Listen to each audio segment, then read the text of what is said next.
70 years ago, at the dawn of the Cold War, 12 countries from Europe and North America came together in Washington, D.C. to sign the North Atlantic Treaty.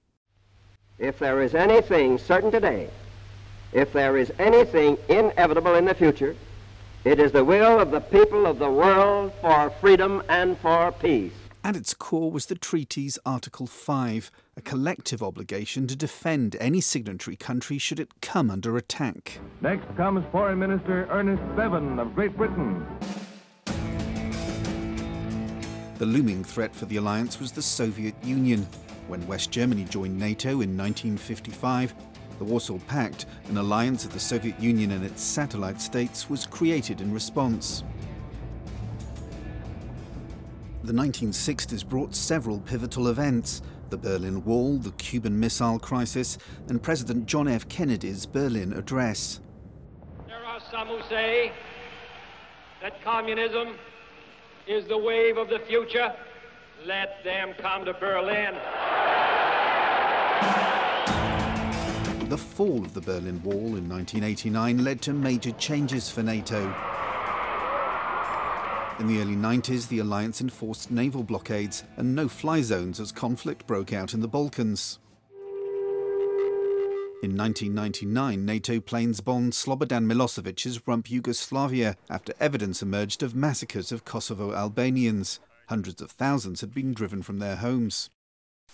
On September the 11th, 2001, the alliance invoked its Article 5 for the first time after Al-Qaeda attacked the United States.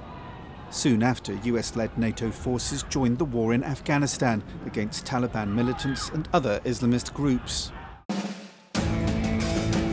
Expansion of the alliance, with 7 rounds of enlargement, has enhanced its strength, but also sparked tensions with Russia. President Vladimir Putin has called NATO expansion a direct threat. NATO members now total 29, with other nations in line to join. Georgia contributes to NATO missions and seeks membership, even as Russia-backed separatists control 2 parts of its territory. Ukraine restarted efforts to join the alliance after Russia annexed its Crimean peninsula and Russia-backed forces seized parts of the country's Donbass region. North Macedonia and Bosnia-Herzegovina also aspire to membership. NATO itself is battling internal political tensions. President Donald Trump has said the alliance is too reliant on US money. I have been very, very direct in saying that NATO members must finally contribute their fair share and meet their financial obligations. Belgium, the United States, Italy, Germany, the United Kingdom, the Czech Republic, France, and the Netherlands. Over the past 70 years, NATO has gone from Cold War military pact to a global force that acts on many fronts. It's intervened in conflicts, conducted peacekeeping missions, trained aspiring allies, and aided natural disaster victims.